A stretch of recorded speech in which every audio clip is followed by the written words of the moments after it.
Assalamualaikum warahmatullahi wabarakatuh. Alhamdulillah, salatu wassalamu ala rasulillah, ma ba'd. Kaum muslimin yang dirahmati Allah subhanahu wa ta'ala, di dalam Al-Quran surat Al-Baqarah ayat 214, Allah subhanahu wa ta'ala berfirman, A'udzu billahi minasyaitonir rajim.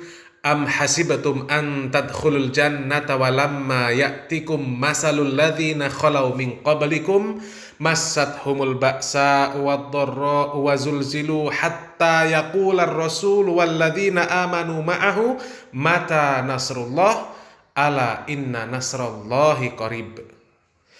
Apakah kamu mengira bahwa kamu akan masuk surga padahal belum datang kepadamu cobaan sebagaimana cobaan orang-orang terdahulu sebelum kamu? Mereka ditimpa oleh malapetaka, oleh kesengsaraan, diberikan guncangan-guncangan dengan berbagai macam cobaan. Sehingga berkatalah Rasul dan orang-orang yang beriman bersamanya, bilakah datangnya pertolongan Allah? Ingatlah, sesungguhnya pertolongan Allah itu sangatlah dekat. Di dalam tafsir Ibnu Katsir dijelaskan bahwa turunnya ayat tersebut bersangkutan dengan peristiwa perang Al-Ahzab. Kemudian disebutkan betapa sulitnya keadaan Nabi dan para sahabat ketika itu. Dikepung musuh dari segala arah. Kemudian di dalam sebuah hadis diceritakan bahwa pada saat itu para sahabat berkata kepada Nabi Muhammad SAW, "Wahai Rasulullah, mengapa engkau tidak meminta pertolongan untuk kami? Mengapa engkau tidak berdoa kepada Allah untuk kami?" Kemudian Rasulullah SAW mengatakan, "Sesungguhnya orang-orang sebelum kalian ada seseorang dari mereka yang diletakkan pada ubun-ubun mereka sebuah gergaji. Lalu dia dibelah dengan gergaji tersebut sampai kepada kedua telapak kaki mereka. Akan tetapi hal tersebut tidak memalingkan mereka dari agama Allah. Ada juga yang antara daging dan tulang mereka ini disisir dengan sisir dari besi. Tetapi hal tersebut tidak menggoyahkan keimanan mereka." Dan kita ketahui bagaimana beratnya ujian yang dialami oleh para sahabat radhiyallahu anhum majma'in. Semua ujian mereka alami. Lapar, takut, miskin. Antum baca kisah-kisah para sahabat. Bagaimana kerasnya kehidupan mereka di dalam memperjuangkan agama Allah ini. Supaya antum yang merasa pasti masuk surga itu sadar. Tidak pantas antum merasa percaya diri bahwasanya diri antum pasti masuk surga. Bahkan percaya diri bisa menolong siapapun, subhanallah. Bahkan seorang sahabat, Mus'ab bin Umair, saking miskinnya ketika meninggal dunia kain kafannya kurang untuk membungkus jasadnya. Radhiyallahu an. Para sahabat pada saat itu juga dalam keadaan miskin. Sehingga ketika kain kafan ditarik untuk menutup kepalanya, kakinya terbuka. Ditarik untuk menutup kakinya, kepalanya terbuka. Bandingkan dengan kehidupan Anda. Orang-orang yang merasa percaya diri pasti masuk surga. Ya, para sahabat mereka harus ditindih dengan batu-batu yang besar di bawah terik matahari. Ada yang ditusuk kemaluannya sampai tembus ke atas.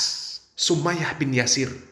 Semuanya itu adalah untuk mempertahankan, untuk memperjuangkan la ilaha illallah.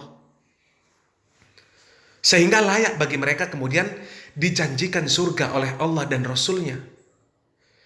Di antaranya Rasulullah SAW di dalam hadis yang sahih mengatakan, diriwayatkan dari Abdurrahman bin Auf radhiyallahu an, Rasulullah SAW mengatakan, Abu Bakar di surga, Umar di surga, Utsman di surga, Ali di surga, Tolhah di surga, Az-Zubair di surga, Abdurrahman bin Auf di surga, Sa'ad bin Abi Waqqas di surga, Sa'id bin Zaid di surga, Abu Ubaidah bin Jarrah di surga. Tapi meskipun mereka sudah pasti dijanjikan surga oleh Allah Subhanahu wa ta'ala, oleh Rasulullah sallallahu alaihi wasallam, Dan setiap muslim wajib sepakat mereka ini pasti dan dijamin masuk surga. Tapi tidak satu pun mereka dengan percaya diri mengatakan dirinya pasti masuk surga dan akan menolong siapapun yang mereka kehendaki. Ya, Anda tentu mengenal sahabat Abu Hurairah radhiyallahu anhu. Di ujung usia beliau menangis. Apa kata beliau? Beliau mengatakan, aku tidak menangisi dunia, akan tetapi aku menangisi jauhnya perjalananku dan sedikitnya perbekalanku. Sesungguhnya aku sedang mendaki sebuah jalan yang terjal, menanjak, yang ujungnya adalah surga dan neraka. Sedangkan aku tidak tahu di ujung manakah aku akan berhenti. Itu sahabat yang mulia radhiyallahu an, Abu Hurairah radhiyallahu an, yang Allah Subhanahu wa taala janjikan surga kepada beliau radhiyallahu an.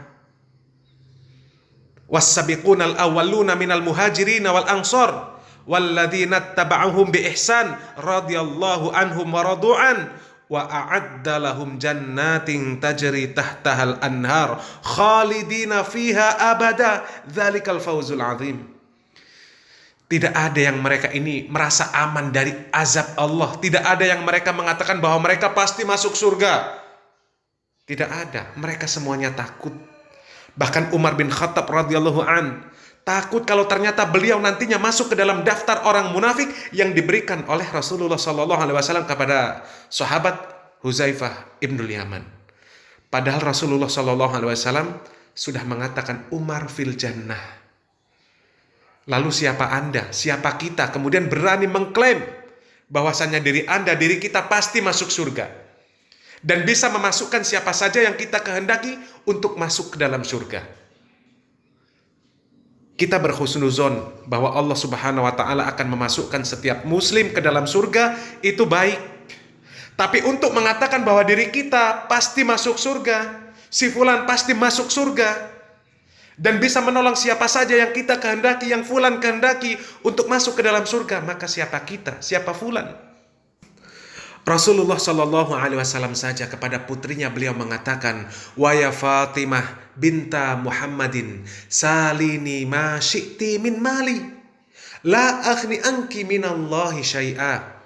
Wahai Fatimah putri Muhammad Shallallahu Alaihi Wasallam, mintalah kepadaku apa yang engkau mau dari hartaku. Sesungguhnya aku tidak dapat menolongmu sedikit pun dari Allah. Hadis ini riwayat Bukhari dan Muslim. Itu Nabi Muhammad SAW. Apabila Fatimah saja putri Nabi Muhammad SAW tidak bisa ditolong oleh ayahnya sendiri yang seorang Nabi, bagaimana dengan kita? Bagaimana dengan kita? Kaum muslimin yang dirahmati Allah Subhanahu wa taala, ada sebuah video dari Ustadz Syafiq Riza Basalama yang menarik untuk kita simak, untuk kita ambil pelajaran. Di mana ada seorang jamaah yang mungkin menganggap bahwasannya beliau, Ustadz Syafiq Riza Basalama, nantinya pasti masuk surga. Dan berharap nantinya Ustadz Syafiq Riza Basalama ini dapat menolongnya agar bisa masuk ke dalam surga. Dan apa jawaban Ustadz Syafiq? Ini patut untuk dijadikan pelajaran bagi semua. Bahwa jangan terlalu percaya diri, bahkan berani mengklaim bahwa kita pasti masuk ke dalam surga. Kita simak videonya, semoga bermanfaat. Barakallahu fikum. Wassalamualaikum warahmatullahi wabarakatuh. Yang ini bukan pertanyaan, tapi permohonan Ustaz. Assalamualaikum Ustaz. Kami sangat mencintai saudara-saudara kami sesama muslim, terutama yang hadir di sini termasuk Ustaz. Tolong lihat wajah kami Ustaz, pandang dengan seksama. Kalau nanti Ustaz berada di surga, kami tidak kelihatan Ustaz, tolong cari kami Ustaz, ajak kami masuk ke dalam surga sampai kepada Allah bahwa kita pernah duduk di majlis yang sama. Subhanallah jamaah. Wallahi jamaah, antum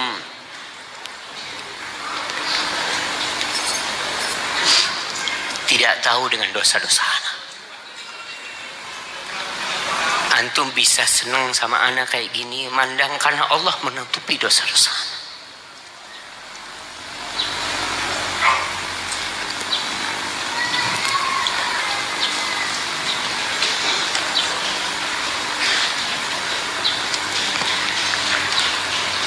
andai kata bukan rahmat Allah, kita nggak ada yang masuk surga. Maka antum minta rahmat Allah SWT. Dan doakan Ustaz antum semoga dia juga masuk surga. Karena jangan dipikir kalau menjadi seorang ustaz itu surga sudah di depan mata. Enggak, jemaah. Sama, kita sedang berusaha untuk masuk surga Allah Subhanahu wa ta'ala. Dan perjuangan ustaz untuk masuk surga mungkin jauh lebih berat dari perjuangan antum. Karena fitnah, popularitas, kadangkala riya, ingin dipuji orang, ingin dilihat orang. Para jemaah tahu yang pertama menjadi korek api neraka itu seorang ustaz.